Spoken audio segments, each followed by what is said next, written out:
Do you want to scream? Is that what you... Yeah! Okay. Oh wait, no, we don't have to do that anymore because I'm not doing video editing. I thought it was for fun. No, do you want to just scream then just for shits and giggles anyway? And maybe I'll That's what I thought. I thought it it was for shits and giggles. Yeah, because I never saw your video editing process. You count us off. Oh, you want me to count it? Yeah. Okay, wait. We'll do it at the bottom of 1. So like 3, 2, 1, ah! Yes. Okay, not 3, 2, ah! Not 3, 2, ah. Okay. Okay. 3, 2, 1.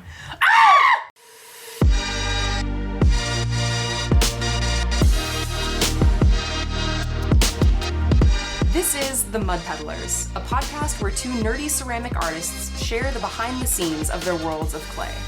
We're your hosts, Lindsey M Dillon. And I am Donte of Earth Nation.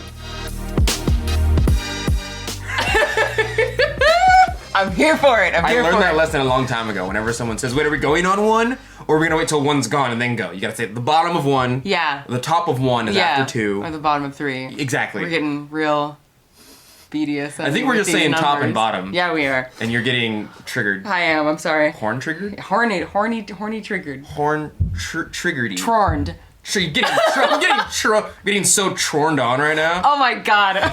Don't start saying that, guys. Don't. Please don't. Start saying please that. Please don't. All right. Hashtag Tron. Hashtag Tron.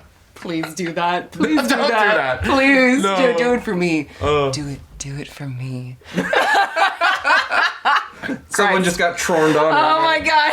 I will not apologize. Oh my. All right. Today we're going to be talking about tools. Specifically, the usage of tools in different skill levels, and if it's worth it to get a tool versus, like, how much will the tool help you in your actual craft versus just learning how to work with your tools better. I don't know how to say that without sounding like a butthole. Yeah. You know what I mean? No, I know what you mean. It's kind of like, where are the tools necessary versus where are they like luxuries? Yeah, yes, exactly. And the luxuries always make for a better throwing experience or a better crafting experience, in my opinion. But for the old adage, like, it's the skill that makes the artist, not the tools. Oh, right.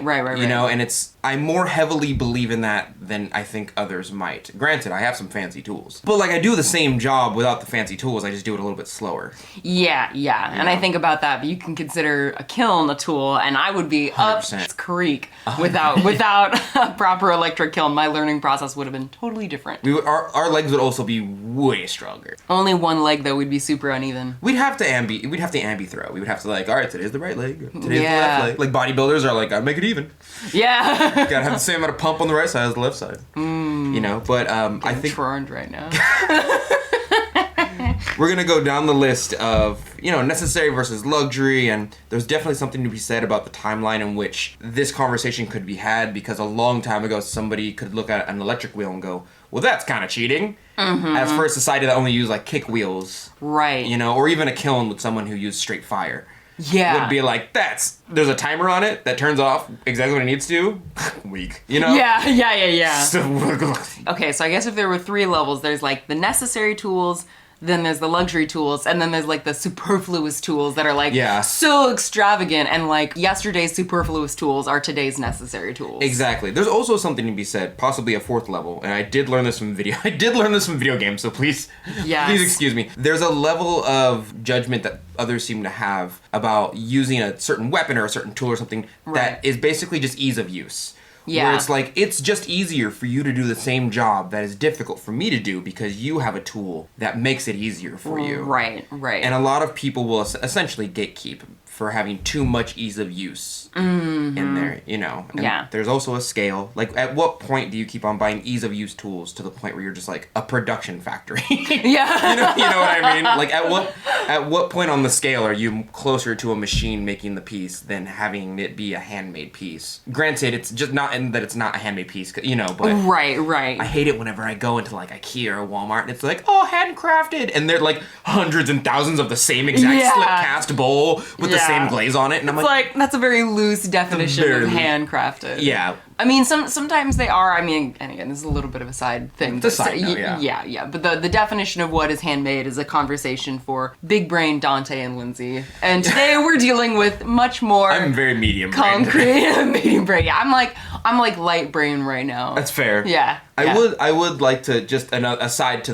that same sidebar is, like, when you go into, and this is a warning for the listeners, whenever you go into a shop and it says handmade and you see like hundreds of the same bowl and they're all exactly done the same way, what what they mean to say is that they slip cast it, a machine made it, a machine did the clay thing, a machine glazed it, someone picked it up with their hands, inspected it, maybe wiped off the glaze off the bottom, and then a machine kilned it, and then, you know what I mean? I mean, not necessarily. There can be mass-produced, hand-thrown pieces or mass-produced slip cast pieces that are being held by hands in every other step of the process that is just likely not, like, it's different than the kind of work you and I do. And that's and I think I'd like to think most people understand that difference. I didn't for a long time, which is only why I say it. Oh, okay, that's fair. Like, because I think... Well, most people listening to this podcast probably understand that difference. Donte went forward in time when he was a child and back in time to listen to this podcast.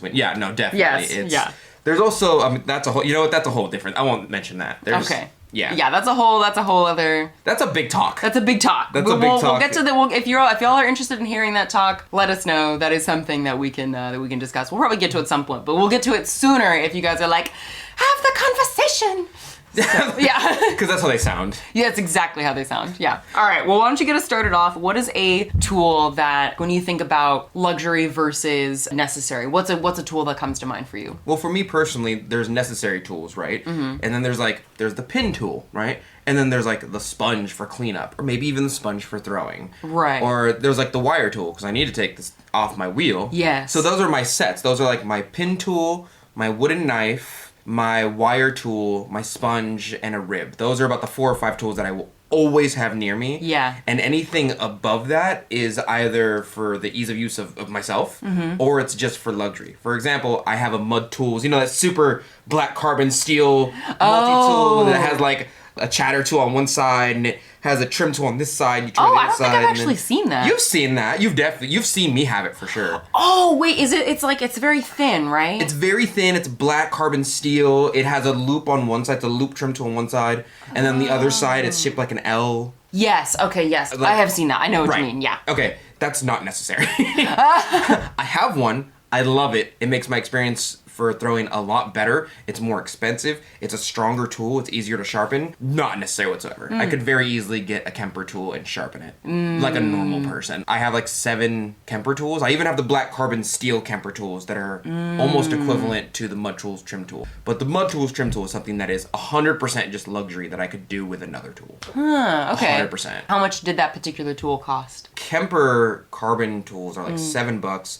The regular steel Kemper tools that die fairly quick at the rate that you and I would be trimming and throwing are like $3 or $4. Yeah. The mud tools is like in between $20 to $25. Yeah. For the one tool. Okay, so this is to me where I would almost consider, where I would like question whether that's a luxury item, because I've been using the Kemper tools. The black ones? The black ones, yeah. Those are the higher quality ones than the steel ones. Yeah.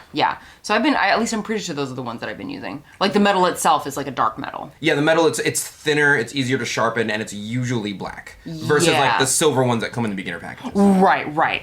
Yeah, so I've been using the Kemper tools for a while, but I was actually thinking about this yesterday because I was trimming, and the Kemper tools do not stay sharp very long. Gotta sharpen them. Yeah, well, but like I've tried doing that, and it kind of doesn't work. Yeah. And then also eventually I run into the issue where the metal itself gets worn through. The metal in the center essentially wears away to like a thin wire and then breaks. Yes. And admittedly it takes a while, but I feel like most of the time when I'm trimming, I feel like I'm trimming with a dull tool. Like a metal piece of string. Kinda, yeah. This is kind of annoying because I've also started running into the issue where it's like as I'm trimming, because the tool is kind of dull, my pieces keep popping off the wheel. Oh, because you have to put more pressure. Because I have to put more pressure, and then like the tool will catch, and then my cup will like, even if it doesn't fully pop off the wheel, it'll be like moved a little bit, so then I have to recenter it. And the number of times I had to do that yesterday made me want to break my little tool in half. And so yeah, hey yo, it was just like, it was super, because like, hey girl, you trying to break my little tool in half? Hey yo. Oh, not your tool, don't worry, Abel needs that. No, she doesn't. I don't believe you. Anyway, so I was, again, kind of running into that thing where it's like, man, if I wanted to have a freshly sharp, nice tool, I would have to be buying the Kemper tools every like month or so. Yeah. And that's $7 a month. It's about a year for me. Yeah. Every year I buy a new Kemper tool. But you mostly use that other trimming tool to trim, right? Yeah, that's every like 2 years. Yeah, see, and so in my mind that comes to like, so there was this, I can't even remember who did this writing or study, but they basically talked about one of the issues. Okay, this might be a little bit of a circuitous explanation, but I'm going to try and get there. I don't know what that word means, so go for it. All right. So there was this idea that was basically talking about why being poor is very expensive. It is. And like one of the things that they talked about in this particular writing is that if you only have, $25, but you really need a new pair of shoes, you can't afford the nicer pair of shoes that are going to last longer. Yep. So you end up having to repurchase the same $25 pair of shoes over and over and over again instead of buying the one more expensive pair of shoes because you just can't afford that bigger pair. Yeah, there's no way to get to it either. Yeah, that feels like a very dramatic comparison, but that's in my mind kind of what I think. It's like you have the tool that's going to last a lot longer. No, you're right. You're 100% right because like I'm wearing $6 Walmart shoes right now and I bought them 2 months ago and they're dead already and my brain's like, well, time to buy another pair of Walmart shoes.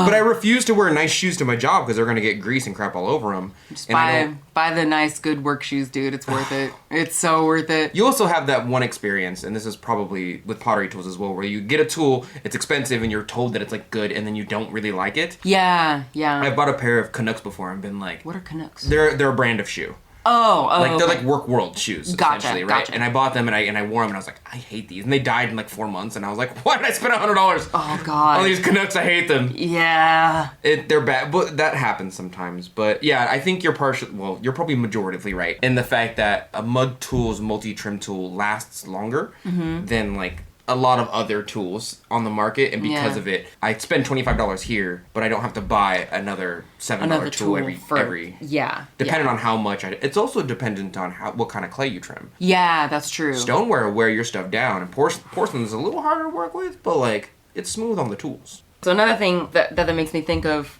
in regards to like necessary versus luxury is that I think sometimes what can happen is folks think that to be a quote-unquote real potter you have to have these certain tools. Oh no. Yeah, and you can even make the comparison that like with the Kemper tools. Okay. Part of the reason I started buying the cheaper ones is because I wasn't sure which ones I was going to use the most. Okay. So, and it's only now that I know like, okay, I pretty much have one tool shape that I like to use the most, and that's the one that I keep repurchasing. Okay. So now I know that, okay, if I want to invest in a nicer version of that tool that can give me a similar effect, I know what I'm looking for. Right. But I think if you're just starting out in ceramics, I think it's worth spending money on a wider variety of less expensive tools to get a sense of what you like. I think that's an excellent point, and I think people should do that because I come from the point of the exact opposite, where like Yoshio kind of raised me to like, okay, here's your set of tools, here's the quality version, and then he taught me which ones are the quality ones that'll last a longer time versus the cheaper ones. And the main differential in between the two of them is that one will cut you and one is made of cheaper metal if you use it, and the other one is made of hardier materials. So, but off of this beginner set of tools, he taught me how to do everything the other tools would do. Oh. So, you ever see the pear trim tool? Yes. Okay, and then so it's a trimming tool. Just for our listeners, it's a trim tool that looks. It's not like a pear. It looks a bit like a pear. It's avocado? like it's the avocado pit tool. Avocado tool, I guess. Yeah. But it's the one end of the trimming tool that you get in like the beginner packages. Right, essentially. Yeah. But there are beginner packages that have the loop trim tool, where one side is like a triangular shaped square, and the other side is a loop. That's why they call it the loop trim tool. He sat me down one day and was like, never buy this loop tool.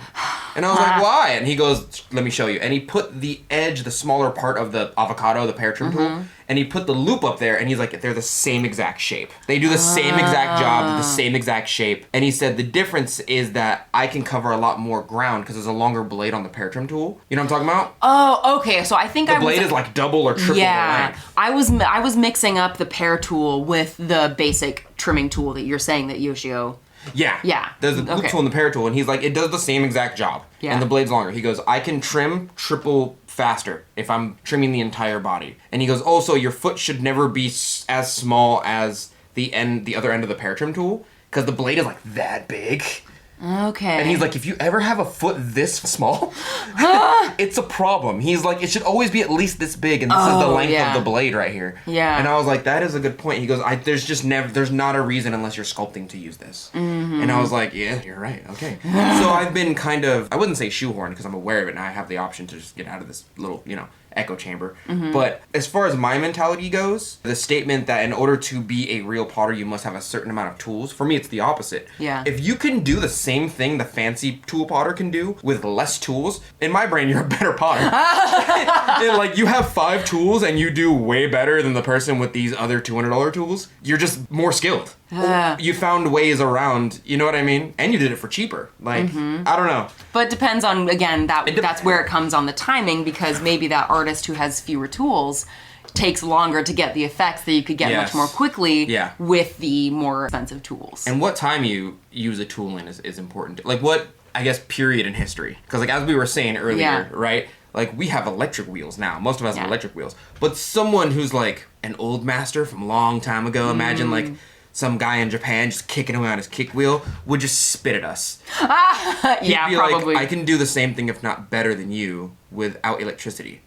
Worthless. You know? Same thing goes for the person that uses a fire to heat up their pottery in the glaze. Yeah. Versus like us who have electricity. And a timer with a box on it that turns it off at the exact right time. Yes. That measures the temperature for us. But the old master fire watchers are like, I can tell what temperature it is based on how much heat I'm feeling off it and what color the fire is. Yeah. That's some magic. That's I know, some magic right? there. I love that. But they probably don't consider us real potters. Yeah, but they're like weak. And that's why I feel like ultimately that question doesn't matter. It doesn't matter who is defining what is a real potter or not, because you know if you got your hands in clay, it doesn't matter. I don't think the definition of what real and unreal is as far as a job title or a potter goes. I do think there's a floor. I do think there's like you have to have at least some experience in pottery to consider, you know what I mean? Yeah. We've talked about that.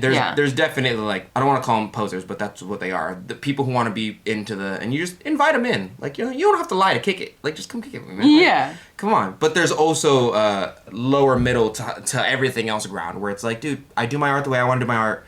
I get the way I get my way. I had someone on YouTube yell at me one time, not through a video, through comments. He was like, I would never whisk my glazes around. You don't get the edges in the bottom of the bucket. If you use a brush, use a big, like a toilet brush. And then I was like, I don't know, man. I'm looking at your work and my work comes out fine in comparison. I know you're mad I don't do it the way you do it, but you know. If it works, it works. If it works, it works. Yeah. Yeah, you know. That does remind me of, again, you were talking about the kilns. I do think that getting a electric kiln that has a programmable kiln. A programmable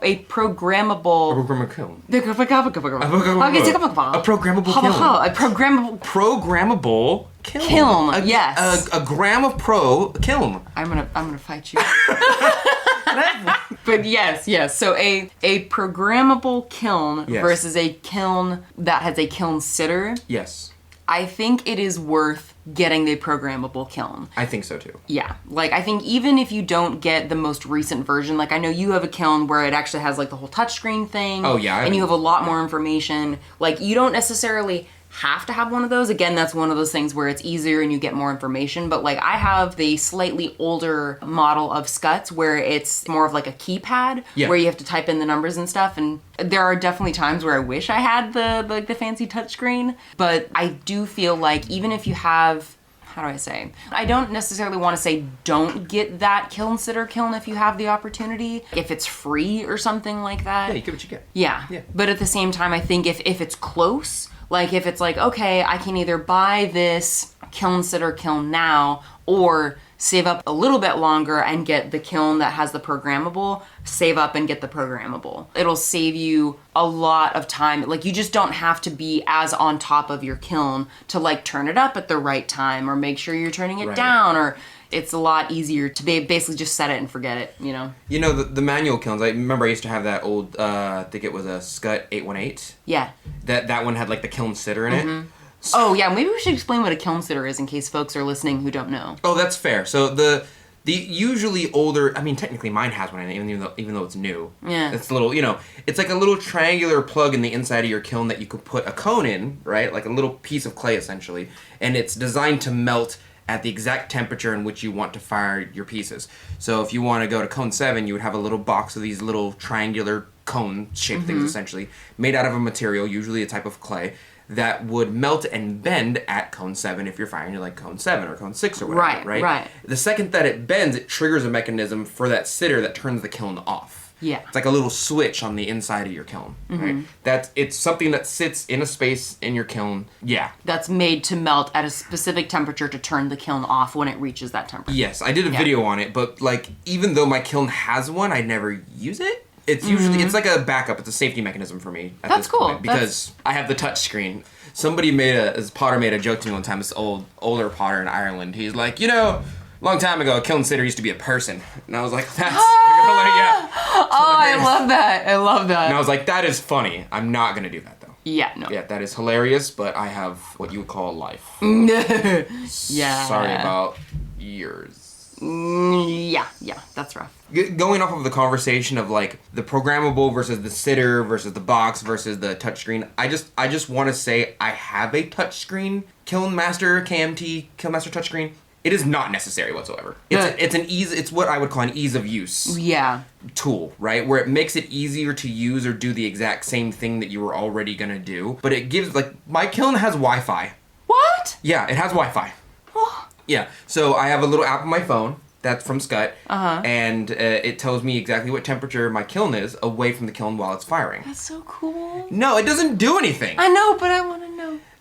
You're the marketing that they sell to. I know. That's the thing, is that they sell it as like, and I'm so sorry, Scott, and I love your company, and I'd love you so much. I love your kilns. But at the same time, like, I don't need that tool, because there's nothing that I can do other than turning the kiln off that information would help. Yeah, and maybe there are some types of firings where you do need that information, right? But that's usually programmed into the touchscreen. Like, yeah.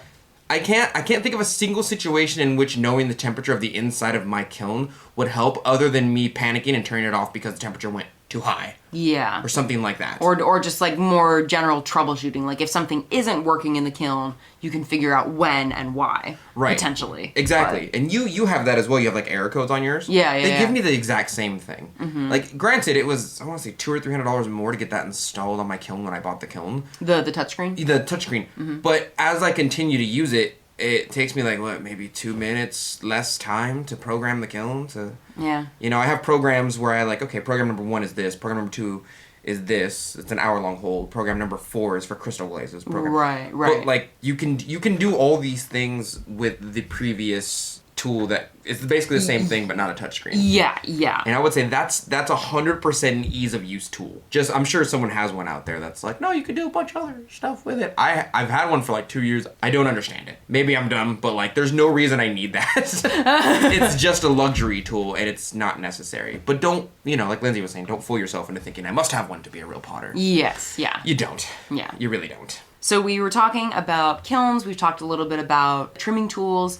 What about things like sponges, ribs, metal ribs, wooden ribs? Those are things to me that are a necessity.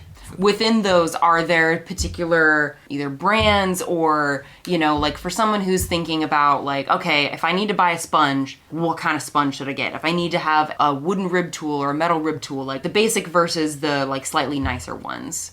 Are there any brands that you like to purchase from for those? Yeah, I would say, and at least for me and you, I think there seems to be, this is my scale that I just made up right now, right? Where it's like, there's the bottom level where it's like, this is the cheapest, most necessary tool that you're probably going to need to craft. It's not the best stuff. It won't last very long. It'll break, bend easy, and it might even cause some user harm. Those are stuff that like I stay away from unless I'm really desperate. Then there's the medium tools, where all the companies and everyone kind of agrees, okay, this is the standard at which we make our tools, just for the general experience and betterment of the work and the person using them, right?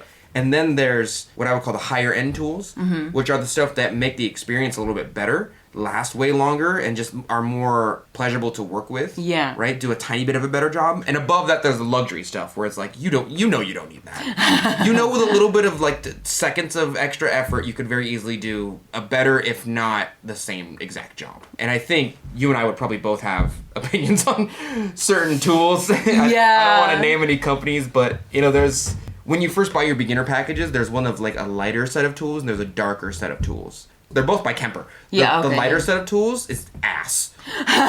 It's bad. It's not good. If you bend the metal rib, it doesn't bend back into shape. The pin tool can be very easily bent, and it'll like. But the other package is like harder steel. Mm-hmm. It's more expensive too. They make both types, and I can kind of see, like, if you are, like, again, I don't know necessarily that you would be listening to this podcast if you've never done ceramics or you're just doing ceramics or just buying tools. And if you are, welcome. Yeah, hi. But I think it's okay to buy the beginner packet, like if you're just starting and you're not really sure if you're going to continue doing ceramics, because again, it's cheaper. It'll get you through one semester of a class. Yes. But beyond that, yeah, you want to get the darker tools, like the Kemper tools that are made out of the metal itself looks darker. You can visually see the difference. The wood too. Yeah. The sponge is another one. Sponge is a big one. The sponge is a big one. I think if you're a real beginner, like you just started, it's almost necessary to buy the crappier, cheaper set of tools. Because you learn to have an appreciation for the higher set of tools. Yes, very much so. If you were a beginner and I gave you the Mud Tools Trim Tool Black Carbon Steel $25 Big PP tool, you would think every other tool on the market is You'd be like, why does everybody make horrible tools? Yeah, it would just be what you're used to, but most people... You spoiled. Yeah, which is fine, but... No, spoiled is not fine. No, you I don't know. I don't think there's anything wrong with starting out with the nice stuff. I just think it may not be, like, necessary. Like, if you're trying to be economical about it. If you're going to be doing ceramics more than one semester, get the nicer tools. If you're not sure, I think it's fine to get the cheaper ones. But I feel like sponges are one of those weird things where, like... Like, sponges just wear out, right? And it's so frustrating, and I have a hard time finding the elephant, because the elephant ear sponges are not the elephant ear, the natural sponges are the sponges that are the nicer ones to use. They're actually made from a real sponge, as opposed to the, I don't know, some sort of synthetic material that the beginner package sponge is made out of. Yeah. But part of me is like, they both decay, or seem to decay at the same rate. And the real sponges are more expensive, so I've kind of been buying... you have a gripe? You have a gripe with the sponges? No, I'm more so just sad that I have a hard time finding the right shape of sponge. I'm very picky. So sponges are one of those weird areas where I'm like weirdly picky. No, you should be with your sponge. You should be. When I get the natural sponges, I always end up with one side of the sponge that I like more. Yeah. But then inevitably that sponge decays, and then I have to get used to another sponge that has a different shape. That's a beautiful thing, though. I don't like it. I know you don't. I like consistency. I know. So when I first started ceramic artwork, I had that little yellow cake sponge. Yeah. I hate those things so much. I've been using them, not gonna lie. No, you're good. So there's the yellow cake sponges, right? And when I used them, Yoshio came up to me and was like, let me fix that for you. And I used it, and it was super thick. It's like a little hockey puck of synthetic material. He got some tool. It wasn't scissors. It was like a more accurate tool. Okay. And he cut it in thirds. Oh. So that I could feel the clay in between my fingertips. So that it was thinner. I got you. So from this one sponge, number one, I got 3 sponges. Yeah. Number 2, my throwing experience immediately got better. Number 3, I was able to craft a little bit better because I could feel the clay in between my fingertips. And he was like, you should buy a better sponge once you run out of these 3, but you can totally do that. You don't have to keep buying the big yellow cake sponges. Yeah. He goes, it benefits you to have a thinner sponge, right? And so from that example, I started buying different sponges. Of course, after a while, you get to the elephant ear stage. Yeah, and those are like the big natural sponges, natural sponges, yeah. If you can find a shop that sells elephant ear sponges by the sponge instead of by the weight of the sponge, get yourself the biggest sponge. Yeah. Cut it up into the preferred size for you personally, and then just roll from there. The beautiful thing is, and I think this is just a me thing, but I'd like to believe this is part of potter culture, is I have a little jar in my studio full of like old dead elephant ear sponges. Aww. That whittled down from just being taken from grog clay so much. Yes. And they're just destroyed. They're like the size of my thumb. Oh yeah. They have holes in them, you know, and I like look at them, I was like, memories. Oh my god, that's so sweet. Memories. That might be a you thing, but that's rather adorable. And it's, you know, the only tool that I would say is both luxury and partially necessity for me personally with sponges are, again, the mud tools. Mud tools. Shout out to mud tools. Dude, they never die. I've had the same one for like 4 years, and I had to buy another one because I lost the... It wasn't like it died. I just couldn't find it. Yeah. And one of my patrons a long time ago sent a set of these sponges. There's an orange one, there's a white one, and a blue one. And one is made for like porcelain, smoother things, memory foam. One's made as like a workhorse. It's like grog heavy throwing sponge. And the other one's a medium of the both too. Oh, that's cool. Both the two, right? I still have that same set that she bought me because I haven't I haven't moved on because they're so effing durable. They're made of this weird memory foam. They just, like, now that I've experienced them, anytime somebody buys a sponge in front of me, I'm like, you just get yourself one mud tools, man. Okay, yeah, just maybe get yourself a mud tools and it'll always the same shape.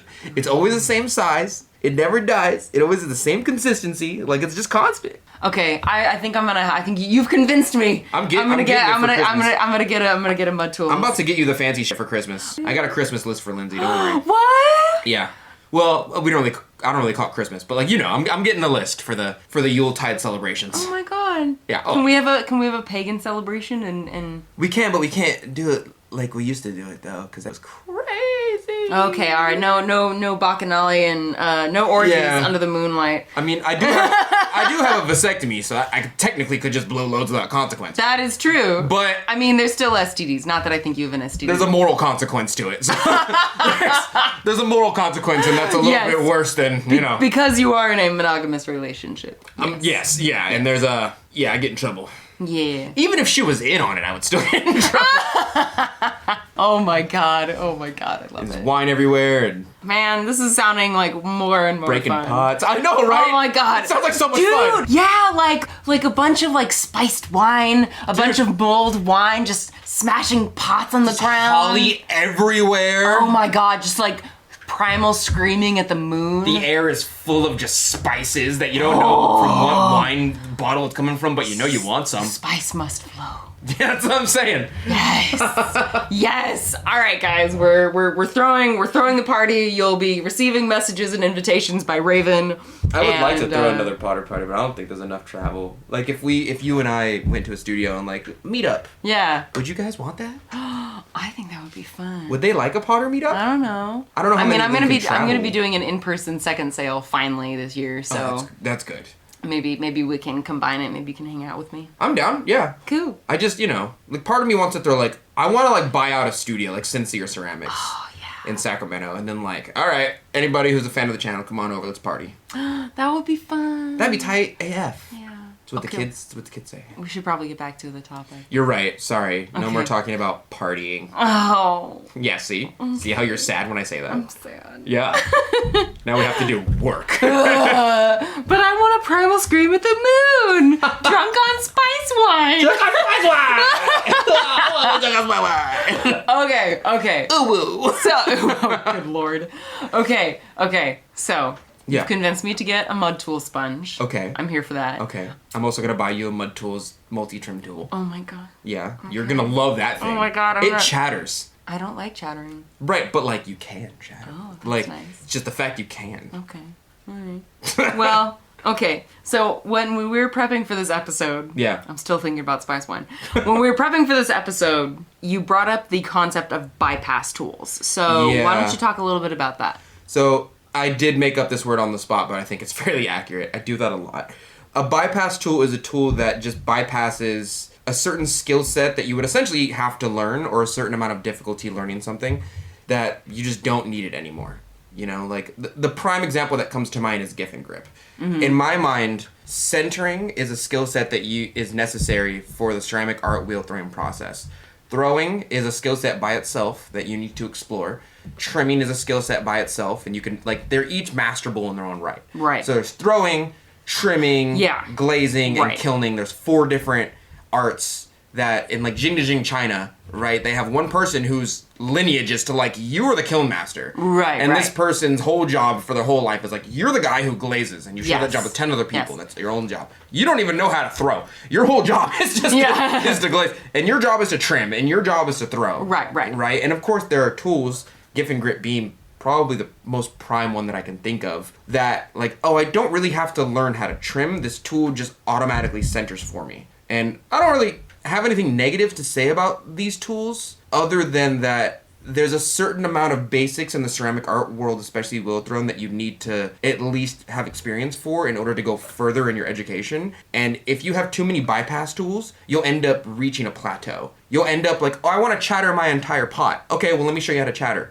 Wait, I have a gift and grip and it has those tongs that go to the middle of the body. Well, you can't really trim there's sticks in the way. Yeah. You know, oh no, I got the gift and grip that holds at the feet. Well, if I was to teach you how to alter your pot in like a drier form or to carve, it's going to be a bit difficult, and then you wouldn't need the grip, because like there's certain things in the ceramic art world that I would want to teach someone how to do that these bypass tools would kind of get in the way of a little bit. Yeah. I don't have as big of a beef with gift and grip because I can understand the ease of just putting the piece on and then boom, it's centered. Yeah. Because, again, I've been having the issue with my pieces, my tools catching my pieces, and so they'll like pop off the wheel. Right. So I'm running into that thing. Not that I would, I'm sure there are other solutions I could figure out before buying a gift and grip, but part of me is like, man, it'd be really nice to actually have something that securely kept this cup in place. More so than what I use now, which is just, balling up the little tater tots of clay. Tater tots.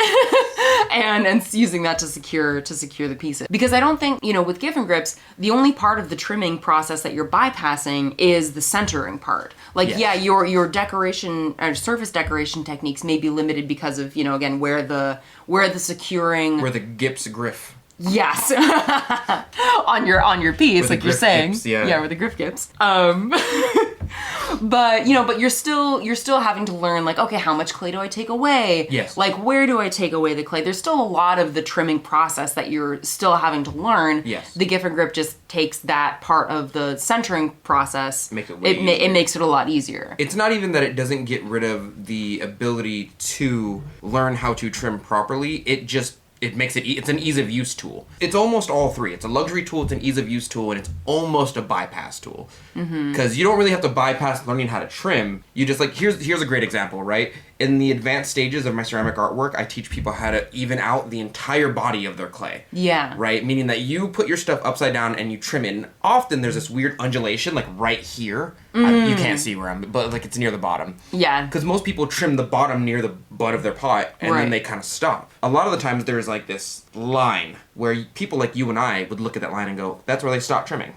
Oh, okay. They didn't trim the rest of the body, or they didn't at least even it out. So often what I would have to do, if I used a gift and grip, I used to have one a long time ago, I stopped using it. I'd trip it upside down, and I would just like center that right side up. And then I'd get a metal rib, and I would even out the rest of the body, so that the clay was completely smooth. If you only know how to use a gift and grip, it's very difficult to teach someone that technique because the thingies are in the way. It's mostly that the thingies are in the way. And the thingies are the grips of the giffin. The grips of the giffin. Yes, they keep the pot in place. Yeah, and I think if you are going to get a giffin grip, I would only suggest getting the one that hits like the bottom of the lip, Oh, yeah. And not the middle ones. Granted, I really do want the high ones. Have you seen the tall ones? Yes, I have. The one like you make a 2-foot pot and it's like, it's cool, I have a grip for that. Oh, yeah. And they just hold like this, and that's cool. Yeah. Although I'd probably still tip it right side up and, even it out. Yeah.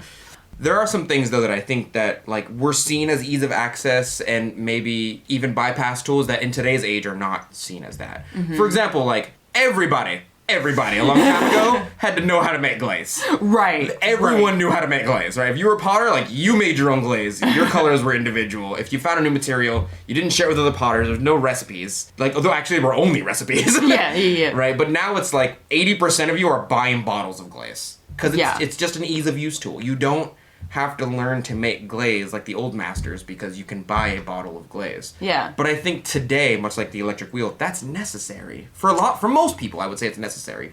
Unless you want to become a pseudo-chemist, I guess. I don't I wouldn't say that buying your own bottles of glaze, or that making your own glaze is necessary. Like, no, I think... I mean the opposite. Oh. I mean, it's necessary to buy bottles of glaze now. Oh. But a long time ago, that was seen as like, why? Like, the old masters aren't buying bottles of glazes. They had the skill set to be a potter was to make your own glaze. You had to do that. Oh, okay, I got you. But now we have the ease of use of having prepared bottled glazes. It's almost necessary to buy bottled glazes now. Like 80% of you are using bottled glazes. Yes. You kind of have to, unless you want to become a pseudo-chemist. Well, I mean, I wouldn't even say that, because, like, again, the thing that I love about glaze making is that it's so much like baking. You're literally just following a recipe. If you can bake a batch of chocolate chip cookies, you can make a glaze. Hear me out, Lindsay. Okay, tell me. Hear me out. Tell me. You're 100% right that it's just like baking or cooking. Yeah. A lot of people don't know how to cook. Think about that. No, that's true. I mean, I suck at cooking. Baking, I got. But it's literally like you're just measuring anyway. I hear your point. I hear your point. A lot of y'all don't know how to make your own food. Maybe that's not the best comparison. You're but bad. Don't shame people, Donte. Don't shame people. I'm trying not to shame you, but like, you need to eat to live, bro. What are you doing? Just buying food all the time? Prepackaged? Oh my gosh. Your organs hate you. Sorry. No, you're good. Yeah, no, glaze, I like that's kind of interesting to think about glazes as tools. Yeah, that's interesting though. Yeah, but only from a historical point of view, I suppose. Yeah. Where it's like, a long time ago that would be seen as like, ugh. Like somebody would gatekeep that. Somebody would be like, the real potters don't do that. But now it's, especially in the city, yeah, you buy bottle glazes. Like, oh, do you have this glaze? I have that glaze. The same exact glaze all throughout. Yeah. You're gonna get consistency. Yeah, that is nice. Like I like having a mix. Like most of my glazes I make, but there's a couple that I do buy because I don't know how to make a brass gold glaze. I haven't developed or found the recipe for that, mostly because I haven't looked. Because it's easier to just buy the bottled glaze. So 100%. Yeah. I buy Firebrick Red because I refuse to make a red with a mason stain. Like I just don't want to do mason stain glazes. Yeah. If I want that red, I have to buy Firebrick Red. Yeah. You know? Yeah. All right. Well, so the other. I have to laugh about this next part of tools that we're going to cover because it's essentially talking about ways that you can get pottery tools at non-pottery tool locations. Oh yeah. Yeah. Oh yeah. And the comparison when you and I were prepping for this episode, I was like, okay, so this is what I have in mind. Like I'm not going to say this on the episode, but now I'm totally going to say it on the episode. You got to say it on the episode. So okay, so what this reminds me of is like, let's say you want to get into bondage, right? Bond what? Bond what? Could you explain what that is? I'm not going to explain it. Okay. If you know what it is, you know what it is. But like, let's say you want to get into like bondage or something like that, right? The whole thing is that like, you don't have to buy the super fancy rope from your local like sex shop or whatever. Like you can go to REI, get that rope, put it through the washer with like a fabric softener, and then call that good, and you save so much money that way. Yeah, it's just treated rope, and you can treat it yourself with the machines in your house. Like, yeah, exactly. So not that I have any, actually it's funny because I've never actually done that. That's just a technique that somebody else recommended to me, I swear. I've never done bondage, I've only done stocks. That was the worst. That was the worst. Get wrecked. Oh my god. I'm a dad now. You are a dad now. That was the most. Oh my lord. Make sure you drink plenty of water and stretch, kids. I'm your dad. Oh my god. Anyway, so with that. With that comparison, there are ways that you can get pottery tools. 1000%. Yeah. So what's an example of where you've done that? A huge one is like a chamois. A lot of, you know, like the Mud Tools sponge that is made of that super white, like memory foam. Yeah, the a soft lot of material. people just get like sheepskin. It's way cheaper. Or they'll get a little piece of plastic. Mm-hmm. And that doesn't wear out as long. I hate plastic, but like people still do it. It still works. Yeah, and you can get like a chamois cloth from like from an auto store. And you can cut it up 1,000 times. Yeah. And just keep using that. You'll never run out of that. As long as you're responsible enough to not lose it. No. You know, it's not like they wear down too easily. Yeah. Another one is the stool, like the classic classroom pottery stool. Yeah. If you buy it from a pottery shop, it's like a couple $100. Granted, they're good quality, but like, it's not like you're abusing them. IKEA sell them for like $15. Yeah. They're called like a Yipperlig or something. They got some weird name I can't pronounce, I don't know. But they are way cheaper and they're adjustable. They're damn near the same quality. Yeah. There's a lot of tools in the pottery world that you can just, and I know I'm overusing this word, you can bypass the amount of money that you would spend on I guess, the authentic version of it by just getting something that would work the exact same at a different store. Home Depot is, well, it's Lowe's. Lowe's is a great source of that. Yeah. IKEA is a great source of that, you know. I once used floss, what do we call it, as a cheese wire thing? As a cheese wire thing. Yeah. Because both of my wire cutter tools had like broken. And so I used floss for like 2 weeks before I bought another one. One time I couldn't find my pin tool for the life of me. Oh, yeah? So I just got a knife from the kitchen and tilted it towards me, and I was like, oh, that'll cut it off. You know, that'll work for the top. I feel like the other joke with similar improvised tools is like forks. Like people always talk about forks being the best like scoring tools. Yeah, 100%. Yeah. But they do sell ribs that score. Yeah. But you're like, I could just bring a fork to class. Yeah. I do not like forks because I like having a more precise area where more of the scoring is happening. But that is one that, like, especially if you're working on like larger pieces, the fork is really nice. I just use my pin tool. There is also something to be said about tools that can easily do another job. You know, like, oh, buy this tool. This tool will straighten your pot. And I'm like, give me your metal rib. I'll show you how to straighten your pot without spending an extra $20. You know, this tool does, or like any lines you want to put in your pottery, anything that's sold underneath the pretense of, oh, this will make lines in your pottery and you can make them wavy and curvy. I will just grab your pin tool or your wooden rib or the edge of your metal rib and make the lines for you. You ever see those, you know, those like different sizes of wooden knives? Yes. Okay, there's different sizes of them. I once saw a company that would whittle them down for you based on your preference. Oh, that's cool. So there'd be like a shorter one, there'd be like a longer one, a sharper one. Yeah. Yoshio saw this and was like, spin your wheel. And I was like, all right. And he's like, there. You know? Oh my God. He was like, don't waste your money. Like, they're just, they know they can do this. Yeah. In fact, they're doing this for you. Yeah. You know? It's one of those. Oh, that's neat. I have like a couple different sizes of wooden knife for that reason. I'm like, oh, this is the... Yeah. I've told you now, you're like, oh, you can also sharpen your wooden knife on your wheel. Did you know that? That hella makes sense. Yeah, just go to the side of your wheel, angle it at a certain angle, and it makes it sharper. Never buy a wooden knife again unless it whittles down to a pencil size. Okay. Ever. Just sharpen it on your wheel. That's cool. And if you ain't got a wheel, get a knife from the kitchen. Get a knife from the kitchen. I like that. Yeah. Stop buying stuff that you could very, very easily do with your other stuff. They're just trying to con you. Yeah. Well, I mean, I wouldn't go so far as to say they're trying to con you. They're just okay, well, that's fine. You can. I will push back and I will say that I think it's nice to provide different options. Because my first thought is I'm spacing out on the name of the company, but there's a company that makes a bunch of different kinds of wooden rib tools that create different shapes in your pot. Like Zemex or whatever it is, the XEMX? No, it's a different company, but point being, like, I can see why people would buy those because it's like it would take another step of effort to make something on your own that's like that's similar. Some folks just don't want to, that's not where they want to spend their time, which is totally fine. Which is, you value your own time the way you... Yeah, we all have to pick and choose where we spend our time on those things. When I guess it's like, I don't know, my thesis statement for this whole episode would probably be like, I think it's tools. Tools. They're nice. No, I think like ultimately you don't have to have a lot of different tools to make good work. You know, most of the time you can either find or make your own tool or learn the specific technique to get the effect that you can see on other pieces that have the use of those tools.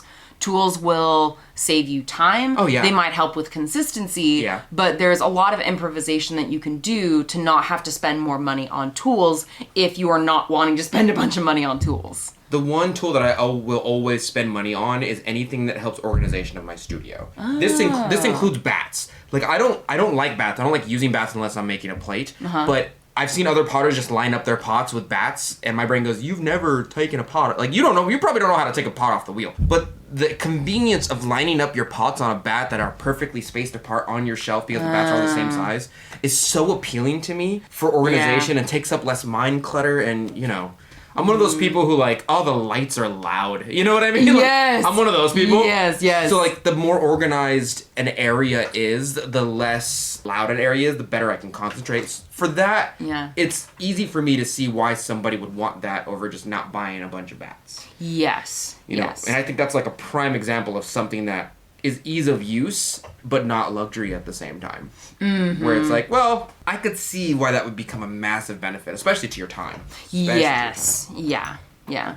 So we haven't talked at all about the, oh my God, Diamond Core. Diamond Core tools. Oh my God. Oh my Lord. Diamond Core tools are a huge one for trimmers. Huge one for trimmers and carvers. Yes, yes. Or even like, okay, so my biggest thing. Yeah. Their sanding discs. Amazing. Like even if sanding pads are great. Yes, yes. If I would recommend, like I know you tend to like using sandpaper. Yeah. For sanding the bottoms of your pieces. Yes. I am a huge fan. Like I would say, if you have a relatively high production, it is worth spending the money to get a sanding disc because it speeds up the sanding process so much, and it also I think it's just less wear and tear on your joints as well, because even the Diamond Core sanding pads, you're having to do a lot of back and forth motion like with your joints. Yeah, so the Diamond Core sanding pads that you put on your wheel to sand the bottoms of your pieces, amazing. And their carving tools. Yes. Their carving tools are something that are ease of use and luxury and way worth it at the same. It hits all three. Yeah. It hits like you should at least buy one. If you're like anti-Diamond Core, and you're a carver, buy one and then use it and then shut up because I was right. Yeah, I think I'm actually finally gonna get a Diamond Core tool because I've been using another thing for the list for Lindsey's Christmas. I know, two things. No, those are expensive. I'll buy that for myself. I'm not gonna have you buy all my stuff. But the reason that I'm finally I think gonna cave is because I've been using the so you know the tool, I think it's a Kemper tool, but one side is a small metal knife and the other side is a thick kind of like a crescent moon. Like a crescent moon, thank you. I got you. Like a crescent moon shape. Yeah. That's what I've been using for my carving. Like when I carve my cathedral, like Gothic architecture pieces. You just use the side of the knife? No, I don't use the knife. I like gouge into the clay with this super dull, like crescent moon shape. I respect it. And, and I'm just like, I think both with the wear and tear on my joints and on my hands for holding that super thin jank tool, and then just the amount of pressure that I have to apply to actually carve the clay, I'm like, all right, I am carving enough pieces to warrant getting a Diamond Core. 100%. To make it easier and to save your time, listen here, Potters. You got someone like me, because I'm very blunt, who go up to you and they go, what do you want for Christmas, right? What do you want for the Yuletide? What do you want for the party, right? Yeah, for our spice wine. For your spice wine. Howling at the moon Christmas party. You look them dead in the eyes, you say, I want a Diamond Core tool. Just one. Just tell them just one. It's just one pottery tool. They're probably going to check the website, and you're going to tell them the website, and they're going to see it's like $50. But still, I just want one. And then coordinate if other people want to get you one as well, because you keep saying you want that one. If you do this for one holiday, you'll be set with you only need like 3 or 4 of them, maximum, for your whole life. And they send you replacements too. Oh. I got mine. I got replacements with mine because the company sent me some. Thank you, Diamond Core. Oh, that's cool. But you normally have to buy the replacement heads, right? Because they wear down too. Yeah, but the replacement heads are like really cheap in comparison to the tool itself. Oh, okay. And all I think they come out with new tools every XYZ because they're all dated with the year and all that on them and different designs. Cool. They're just top. Yeah. They're just. Yeah. All right. Okay. So my conversion points are a Mud Tools. You got a lot of conversion points. I do have a lot of conversion points. So a Mud Tools sponge, so that I don't have to buy the little cake sponges or the elephant ear sponges that decay. A Diamond Core tool. I've been getting by on some non-luxury tools for a long time. I think it's time I treat myself. Yes, 100%. Yeah. Don't buy them. I got it. I'll do it. I'm not gonna ask you. Let me buy. Tell me which one you're gonna buy. I'll get the other one. Okay. All right. Okay. All right. Let's go howl at the moon. Okay. Go howl at the moon.